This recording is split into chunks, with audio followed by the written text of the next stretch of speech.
صیام رمضان المبارک جلوہ گر ہوتا ہے، جنت کے 8 دروازے کھول دیے جاتے ہیں، جہنم کے دروازے بند کر دیے جاتے ہیں اور شیاطین جکڑ دیے جاتے ہیں۔ اللہ جل شانہ اس موسم رحمت میں خاص عنایات اپنے بندوں پہ فرماتا ہے۔ ایک نفل ادا کرنے سے فرض ادا کرنے کا ثواب ملتا ہے اور ایک فرض ادا کرنے سے 70 فرائض ادا کرنے کا ثواب ملتا ہے۔ اسی طرح راہ خدا میں 1 روپیہ دو گے تو 70 روپے خرچ کرنے کا ثواب ملے گا۔ اسی طرح باقی نیکیاں بھی جتنی بھی ہم کرتے ہیں وہ ایک نیکی کریں گے تو 70 گنا اجر ماہ صیام میں ہمیں نصیب ہوتا ہے۔ اس لیے اہل ایمان کا یہ طریقہ ہے کہ وہ اس مہینے میں کثرت کے ساتھ تلاوت کرتے ہیں، کیونکہ ایک مرتبہ اگر قرآن مجید پڑھ لیا تو 70 مرتبہ قرآن مجید پڑھنے کا ثواب نصیب ہوا۔ ماہ صیام میں چونکہ شیطان بندھا ہوا ہوتا ہے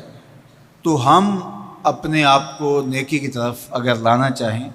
تو اتنی رکاوٹیں نہیں ہوتی جتنی عام دنوں میں ہوتی ہیں، لیکن اس کے باوجود بہت سارے لوگ ہیں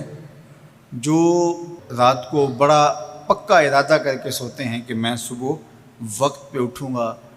اور نوافل بھی پڑھوں گا اور نماز بھی ادا کروں گا، لیکن جب صبح ہوتی ہے تو انہیں یا تو جاگ نہیں آتی یا نیند سے بیدار ہو جاتے ہیں، بستر سے اٹھا نہیں جاتا۔ جبکہ وہی شخص انہوں نے صبح سبزی منڈی جانا ہو تو چھلانگ لگا کے اٹھتے ہیں اور سبزی منڈی پہنچتے بھی ہیں۔ سستی طبیعت کا کسل نہیں ہوتا۔ عمومی طور پہ ہم اپنے آپ کو بیمار تصور کر لیتے ہیں اور سستی اور کسل کا نام دے کر کے، بہانہ دے کر کے ہم کہتے ہیں کہ بس کیا کریں، ہم کو ارادہ کرتے ہیں روز لیکن ہم سے اٹھا نہیں جاتا، بس طبیعت اس طرح کی ہے، کسل ہے، سستی ہے۔ یہ بات ذہن میں رکھیے گا کہ ارادہ کرنے کے باوجود بھی صبح جب ہم اٹھ نہیں پاتے یا کوئی بھی نیکی کا کام ہم کرنے کا ارادہ کرتے ہیں تو ارادہ کرنے کے باوجود ارادہ ہی رہ جاتا ہے، ہم کر نہیں پاتے، تو اس کا سبب یہ ہوتا ہے کہ بہت سارے ہم گناہ کر چکے ہیں اور ان گناہوں کی وجہ سے ہم نیکی کی توفیق نہیں پاتے۔ حضرت حسن بصری رضی اللہ تعالی عنہ نے یہی وجہ اس کی بیان فرمائی ہے۔ تو اس کا بہترین طریقہ یہ ہے کہ توبہ کی جائے، اور توبہ بھی سچے دل سے کی جائے، رو رو کے اللہ سے گناہوں کی معافی مانگی جائے، اور سچے دل سے جب توبہ کی جائے تو پھر سارے گناہ نہ صرف مٹا دیے جاتے ہیں بلکہ ان کو بدل کے نیکیوں میں تبدیل کر دیا جاتا ہے۔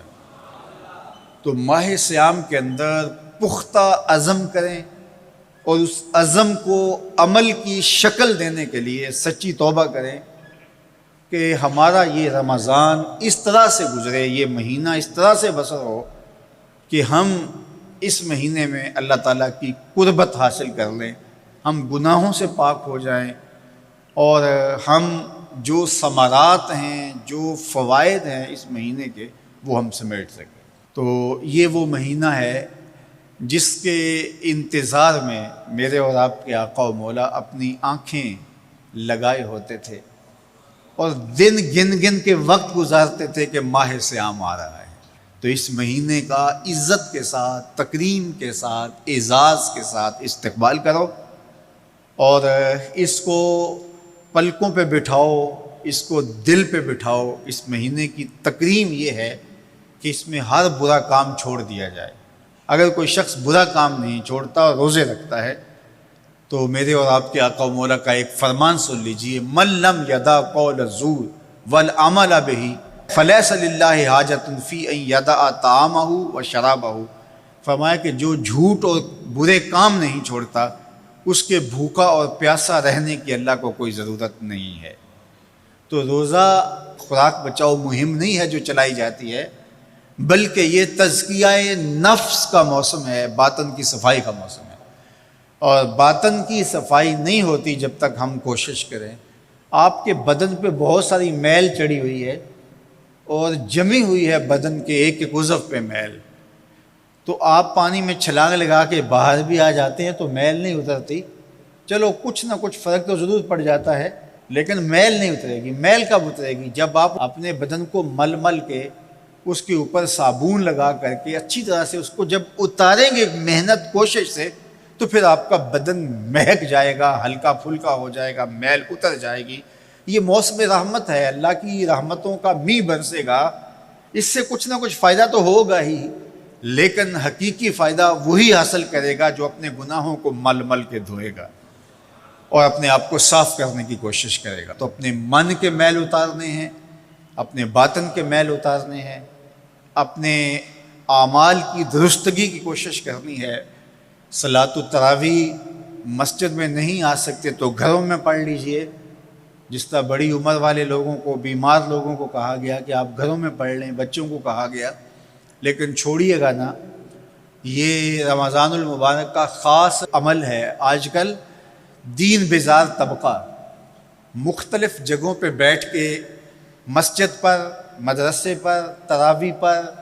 ان چیزوں پر تبصرہ کر رہا ہے اور اتنا ہلکا ثابت کرنا چاہ رہا ہے ان امور کو، جس طرح یہ چیزیں ہوتی کچھ نہیں ہیں، جبکہ ماہ صیام کے قیام پر میرے اور آپ کے آقا مولا نے بشارت دیتے ہوئے فرمایا، من قام رمضان ایمانا و احتسابا غفر له ما تقدم من ذنبہ، جس نے رمضان المبارک کی راتوں میں قیام کیا ایمان اور محاسبہ نفس کے ساتھ، اللہ اس کے پچھلے سارے گناہ معاف فرما دیتا ہے۔ یہ بہت بڑی دولت ہے، تو اس دولت کو ضرور سمیٹیے گا، ضرور حاصل کیجئے گا، من کی ستھرائی، عفت اور پاکیزگی کا سامان کیجئے گا۔ اللہ آپ سب کو اپنی امان میں، اپنی حفاظتوں کے حصار میں